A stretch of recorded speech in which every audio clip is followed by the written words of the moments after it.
Night my mother-in-law called me trailer trash in front of 200 guests at the Hargrove Family Foundation gala.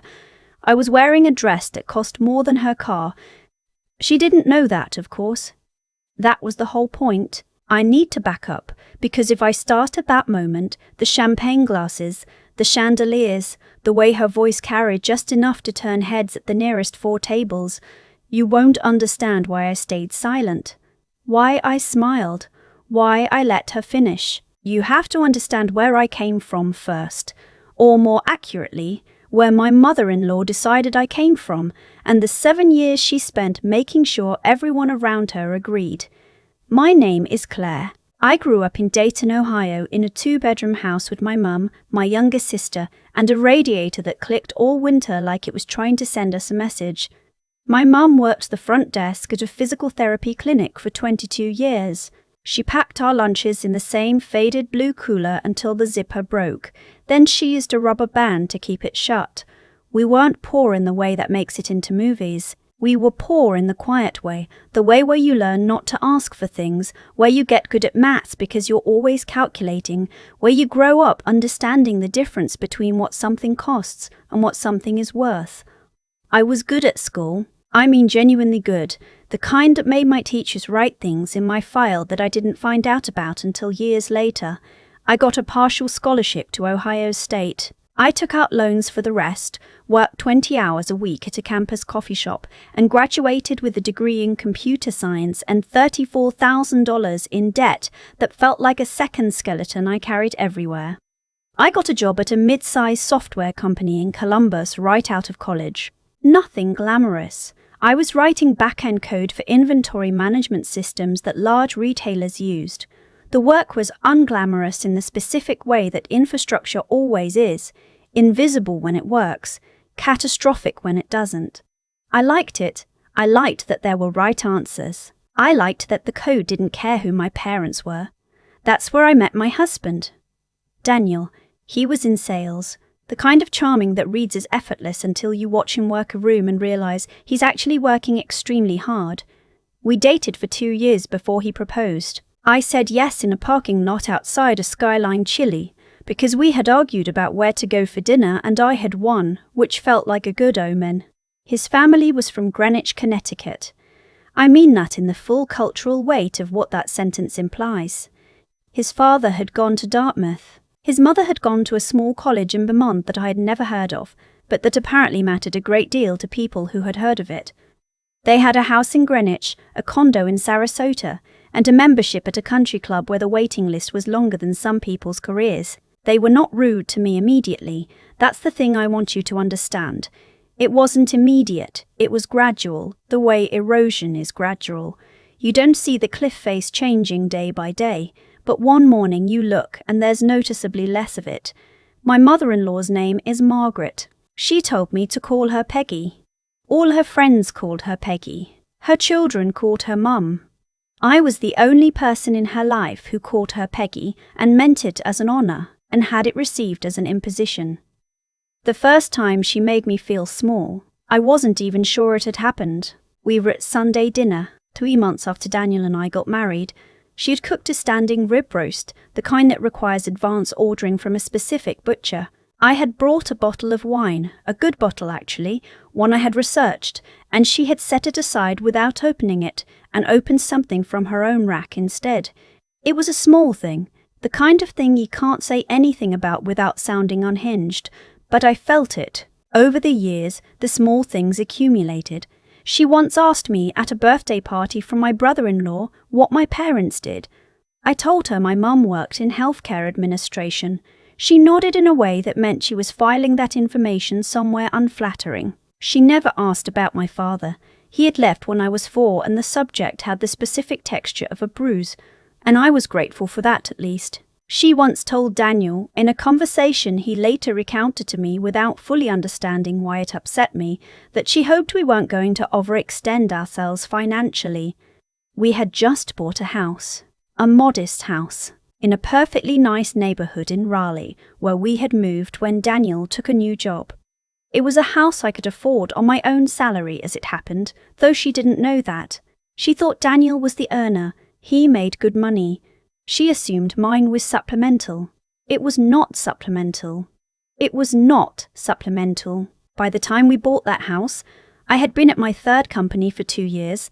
I had left the Columbus job after 18 months for a startup in Atlanta that was building data infrastructure tools for healthcare systems. I had joined as employee number 11. I had options. I had worked on things that mattered and shipped things that actually ran in hospitals, and I was good at it in the way that had started to attract attention. But I didn't talk about work at family dinners. Daniel did sometimes, but I had learned that his mother's eyes glazed over at technical detail in a way that felt less like disinterest and more like a deliberate choice. So I listened and ate the rib roast and smiled and refilled my own wine glass from her bottle. The startup got acquired when I was 29. I don't want to make a big moment of this because at the time it didn't feel like a movie. It felt like an extremely stressful 3 months of due diligence and lawyers and a term sheet that I read 17 times and then had read by an attorney I hired separately because I didn't trust myself to understand what I was agreeing to. But the short version is, a larger company bought us, my options vested, and after taxes and everything else, I walked away with enough money to change the trajectory of my life in ways I was still figuring out. I did not tell my mother-in-law. I want to be careful about how I explain this, because it wasn't strategic in a cold way. It was that I knew, with a certainty that had calcified over 5 years of Sunday dinners and sideways comments, that if I told her she would find a way to diminish it. Not maliciously, maybe, but she would say something about luck or timing, or she would redirect the conversation to something her son-in-law Robert had done with his hedge fund. I knew her the way you know weather patterns. Not because you understand meteorology, but because you've been caught in enough rain. So I said nothing. Daniel knew. Daniel was proud in the uncomplicated way that I loved about him, the way that had made me fall for him in the first place. He never made it weird. He never made it a power thing. He just kissed me and said, "I always knew you were going to do something like this," and meant it, and I believed him. After the acquisition, I took 3 months off. I travelled. I went to Portugal with my mum and my sister, and we rented a house in the Algarve for 10 days, and my mum swam in the ocean every single morning and cried once on the second to last day and said she couldn't believe she was there. I cried too. That part mattered more than any of the rest of it. Then I started a new company. I'm not going to walk you through every detail of the business because this isn't a business story. It's a different kind of story. What I will tell you is that I co-founded a B2B software company focused on revenue cycle management for hospital networks. It is, I understand, not the thing that makes people lean forward at dinner parties. Healthcare billing software. But the American healthcare industry is a $4.5 trillion market, and it runs on infrastructure that was built in the 90s, and the inefficiencies cost hospitals billions of dollars a year in administrative overhead, and we had a better solution. Within 2 years, we had 23 hospital network clients. Within 3, we had raised a Series B. By the time of the gala, we were processing over $2 billion in annual medical billing transactions. I was 33 years old. My mother-in-law still thought I worked at some tech company. She had said that, exactly that phrase, some tech company, at Thanksgiving 2 years prior, when a family friend had asked what I did. I was sitting 4 feet away. I watched her say it. I watched the family friend nod and turn back to my brother-in-law's stock portfolio story, and they picked up my fork and ate my green beans and thought, not for the first time, okay. The Hargrove Foundation Gala was an annual event in Greenwich, a fundraiser for pediatric health initiatives at the Regional Children's Hospital. My mother-in-law sat on the foundation's board. It was, in her world, an important evening. Black tie. The venue was a hotel ballroom that had been in continuous operation since 1929, the kind of place with crown moulding you could spend 20 minutes examining, tables of 10, a silent auction. A live auction that went long. Waitstaff who moved like they'd been specifically trained to be invisible. We had been invited because of my mother-in-law's board position. That was how I understood it. What I had not told her, what I had told no one in Daniel's family, was that 4 months earlier, my company had made a significant philanthropic commitment to that same Children's Hospital Foundation, a naming gift to their new neonatal wing. The kind of gift that puts your name on a wall, that the Foundation's executive director knows about, that the gala's program committee knows about. I had not told her because she had not asked what I was doing. Not once that year. At Easter, she had asked Daniel about his sales pipeline. She had asked my brother-in-law Robert about his renovation. She had told me my haircut looked practical. That was our last conversation of any substance. So I had no particular plan. I want to make that clear. I was not plotting. I was not waiting for a moment. I had simply, over many years, stopped explaining myself to people who had decided not to hear me. The night at the gala, I wore a midnight blue dress, floor length, which I had bought at a boutique in Raleigh that I'd walked past once and then gone back to 3 weeks later. It fit correctly. That's all I mean to say about it. It fit in the way that clothes rarely do, like it had been made to go with the exact evening that was waiting for me. Daniel looked handsome in his tuxedo. He squeezed my hand in the car. He knew what the night contained, the naming gift, the program, all of it. And he had a look on his face that I recognized, the careful look he wore when he was balancing being a good son with being a good husband, and the math wasn't working out evenly. You don't have to say anything, he told me. We don't have to make it a thing. I know, I said. But if you want to, I know, I said again, and he nodded and we didn't talk about it the rest of the way there. We arrived. The ballroom was exactly as I'd imagined. The crown moulding, the chandeliers, the quiet roar of 200 people in formal wear all performing an elaborate social ritual together. I got a glass of club soda because I wanted to be clear-headed. Daniel got champagne. We found his parents near the silent auction tables. My mother-in-law had on a red dress. She looked genuinely lovely. That's an important thing to say. This is not a story about an ugly person. She looked like what she was, a woman who had navigated her particular world successfully for 62 years and more that navigation with ease. She kissed Daniel on the cheek. She looked at me and said, "That's an interesting choice for the neckline," which I received as the compliment it wasn't, and I smiled. We circulated. I knew perhaps 6 people in that room personally, none of them through Daniel's family. 2 of them were on the Foundation's board. One of them was James O'Carfor, the CEO of Hargrove Medical Systems, the regional hospital network that the Foundation supported, and also, as it happened, one of my company's 3 largest clients. James and I had worked together for over a year. He was a precise, warm man in his late 50s who wore his reading glasses on a chain around his neck because he lost them otherwise, and who had once spent 45 minutes walking through our platform's reporting interface with me to understand a billing reconciliation issue affecting one of his cardiology units. He was the kind of executive who actually understood the operations he ran. He spotted me from across the room. I saw the moment he recognized me, that slight recalibration of direction, the smile. He made his way over and we were standing perhaps 12 feet from my mother-in-law when he reached me. This is the part I have replayed many times since, not because I arranged it, but because the timing was so precisely wrong, or right, depending on your vantage point. My mother-in-law had just turned, was just within clear earshot, was just in the process of saying something to her husband about the auction item she had her eye on, when James arrived. He reached out both hands, the handshake that becomes a clasp, the kind that means genuine warmth. "Claire," he said, "I'm so glad you're here tonight. The board is incredibly grateful.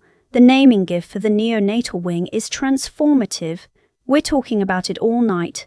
I thanked him. I meant it. We talked for a moment about the unit, about the new equipment it would fund, about a conversation we'd had months ago about a particular piece of monitoring technology. And then he did the thing that I had not prepared for, the thing that I had not orchestrated and could not have scripted. He turned, naturally, conversationally, the way you include people who are standing nearby, and he looked at my mother-in-law who had gone very still, and he said, "You must be so proud. Claire built something really extraordinary. We're one of her anchor clients. Her platform runs across our entire network." He paused, then added, with no particular emphasis, "The way you state a fact. She's one of the most important people in healthcare technology right now. Genuinely. Not a small thing she's done." He didn't know. He couldn't have known what she had said to me over the years, what the word practical and some tech company and interesting neckline had accumulated to. He was simply being generous, the way good people are generous without needing a reason. My mother-in-law said, "Oh, that was it. Just, oh." Her husband, Daniel's father, a quiet man who had always been distantly kind to me, shook James's hand and said something gracious about the foundation's work. Daniel put his hand on the small of my back. I felt it there, steady. My mother-in-law looked at me then, a real look, maybe the first one she had ever given me. Not the appraising look I was used to, not the filing information away look. A different kind. The kind that happens when a person realizes the map they've been using is wrong. I did not say anything. I had nothing to say. James excused himself to find the foundation's director. We were left in the four of us, and the music filled the space, and a waiter appeared with a tray, and my mother-in-law took a glass of champagne and drank from it. "I didn't know," she said finally. "Not to me. Not quite. Somewhere adjacent to me." "I know," I said. There was a long pause. "The neonatal wing," she said. That's a significant commitment." "The NICU serves about 400 families a year in this county," I said. "The monitoring equipment they've been working with is 12 years old." It seemed like the right thing. She looked at me again. Something in her face was doing work that I had not seen it do before. Softening is the wrong word. More like reorganizing. "I owe you an apology," she said. "More than one." I had imagined this moment 100 times over 7 years, lying awake, replaying a dinner, half asleep in hotel rooms. In some versions I was gracious, in some I was cutting, in some I simply walked away. But standing there in the actual moment, I found I didn't have a speech prepared. I hadn't needed one. I had just needed to exist, quietly and persistently, until the world caught up with what I already knew about myself. "Let's have dinner," I said. "Just us, sometime. I'll tell you about the company." She nodded. Her eyes were wet and she blinked once, deliberately the way people do when they don't want to cry in the hotel ballroom in front of 200 people. I understood that impulse exactly. Daniel found my hand in the dark space between us and held it. We went to our table. The dinner was good. A filet with a red wine reduction, a salad with candied pecans. A dessert I barely touched because I was too busy talking to the woman on my left. A cardiologist from Stamford who had opinions about healthcare billing reform that I found genuinely interesting. The live auction raised $340,000. The foundation's director gave a speech about the neonatal wing and said the naming family's gift would help them serve the region's most vulnerable newborns for the next generation. And I sat in my midnight blue dress and thought about my mum swimming in the ocean in Portugal, and the blue cooler with the rubber band, and the radiator that clicked all winter. My mother-in-law, seated 3 tables over, did not look at me again until the end of the night. When we were leaving, coats, ballets, the cold Greenwich air that carried that particular salt and leaves smell of late October, she touched my arm. Just briefly, the lightest touch. "I should have asked," she said. "All these years, I should have asked." "Yes," I said, because she was right, and because I had learned by then that honesty given gently is still honesty. "You should have." She nodded. We walked out into the night. I have thought about this a lot since then. What I wanted from that evening, what I got, what the difference means. I didn't go to that gala to win something. I didn't plan the revelation, didn't seat myself near Jane's, didn't wear the dress as a weapon. I went because my company had done something good for a community I cared about, and I had been invited because of that, and I went. But I would be lying if I told you there wasn't some small, honest part of me that had needed to stop being invisible, not to prove something to her, to prove something to myself, that all those years of being patient and quiet and practical had been a choice, not a default, that I had known who I was the whole time. My mum called the next morning. I told her about the gala, about James, about my mother-in-law's face. She was quiet for a second, and then she laughed, really laughed, the full laugh, the one she has that sounds like it starts somewhere in her chest. "Baby," she said, "you did all that while I was just trying to keep the rubber band on the cooler. You taught me how to make things work with what I had, I said. That's a generous way to put it. It's the true way, I said, and it was. I've thought a lot about what Margaret actually lost over those 7 years. Not in a bitter way, I'm past that. But genuinely, when I turn it over, she had a daughter-in-law who wanted to be known, who brought a good bottle of wine and meant it as an offering, who sat through dinners and smiled and asked questions and listened, and she looked at all of that and decided there was nothing worth looking at. That's not cruelty exactly, it's something quieter and more common. It's incuriosity, the assumption that you already know the shape of a person before you've actually looked. Margaret decided who I was the moment she learned my mum worked the front desk at a physical therapy clinic in Dayton. Everything after that was just confirmation of what she'd already filed away. What I've come to understand is that incuriosity has consequences, not the dramatic, instantaneous kind, not lightning striking, the slow kind. The kind where one day you're standing in a ballroom and the CEO of a hospital network is describing your daughter-in-law's work and you realize you have no frame of reference for any of it. Not because the information was hidden from you, but because you never asked. You were too busy deciding. That's the thing about dismissing people. It doesn't just cost them, it costs you. Every assumption you make about someone's ceiling is a room you lock yourself out of. Margaret spent 7 years certain she knew my limits, and in doing so, she missed 7 years of actually knowing me. That's not my loss. I knew who I was the whole time. I went to Portugal with my mum. I built something I was proud of. I had Daniel squeezing my hand in the car on the way to the gala. My life was full. The absence of Margaret's understanding did not make it less so. But here's what I want to say about the quieter lesson. The one that has nothing to do with Margaret and everything to do with the girl from Dayton who learned to work with a rubber band on a broken cooler. Integrity compounds. That's the only way I know how to say it. Every time I chose to do the work correctly instead of doing it loudly, every time I stayed at the table and smiled and didn't shrink but also didn't perform, every time I made a decision based on what I actually believed rather than what would impress someone, all of that accumulated into something solid, something that didn't need me to announce it in a ballroom because it was already true. I didn't need that gala to know I had built something real. James's words landed in a room full of people, but they didn't land in me. They were already in me. The gala just made it visible to the people who had chosen not to look. My mum said I taught myself to make things work with what I had. Maybe, but I think what she actually taught me is harder to name. Something like, the work is the point, not the recognition, not the moment when the faces go pale. The NICU serves 400 families a year, and those babies are going to be monitored with equipment that works, and that is real regardless of whether anyone in a red dress ever understood who paid for it. Cause and effect, in my experience, is patient. You don't always see it move, but it moves.